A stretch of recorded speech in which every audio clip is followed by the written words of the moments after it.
Okay, so welcome back, guys.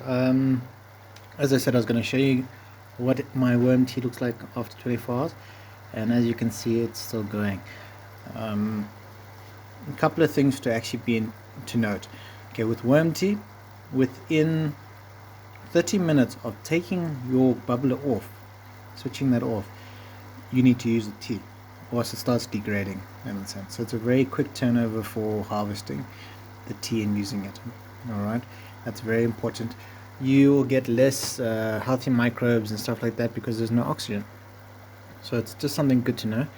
On top of that, as you can see, there's a nice white froth which has occurred, and that generally means it's actually healthy. Now, ideally, what you would love to see, and I found it when I put a lid on.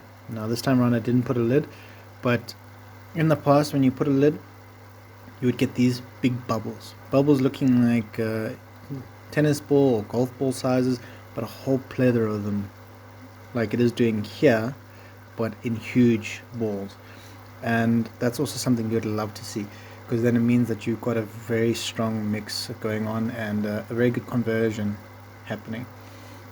So it's actually beneficial to try and keep it warm, because I keep mine outside, and right now I've gone into winter, so it's not going to brew, shall we say, as strong because of that. But I have no space inside to do it, so that's the reasoning for me leaving it out. But if you could, I would recommend trying to put it inside the house and keep it warm.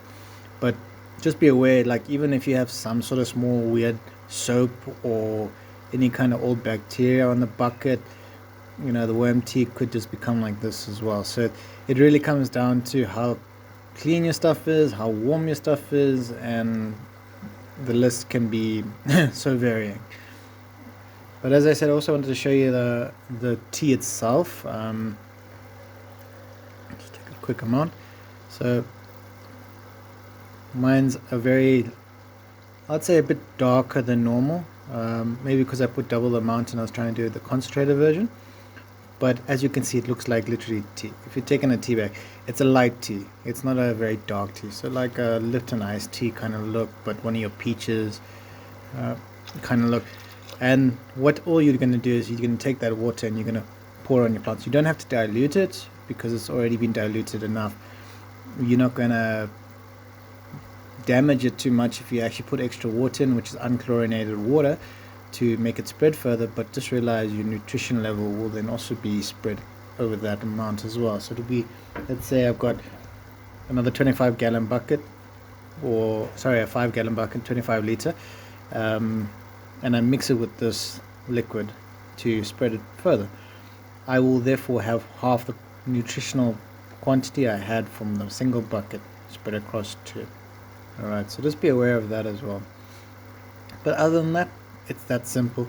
But it's very important. You must just remember, as soon as you switch off your air bubbler, you must use it within 30 minutes, or you get degrading nutrients, which is not something you want. After all, you spent the electricity, you spent the time, and you've got all this material, as well as the castings take a while to get as well. So if you've grown it yourself, you'll know it can take quite a decent amount of time, depending on how your system is functioning and the harvesting process. So just take into account all of that. But nonetheless, I hope you learned something. I hope it was actually interesting. Let me know in the comments, and catch you again.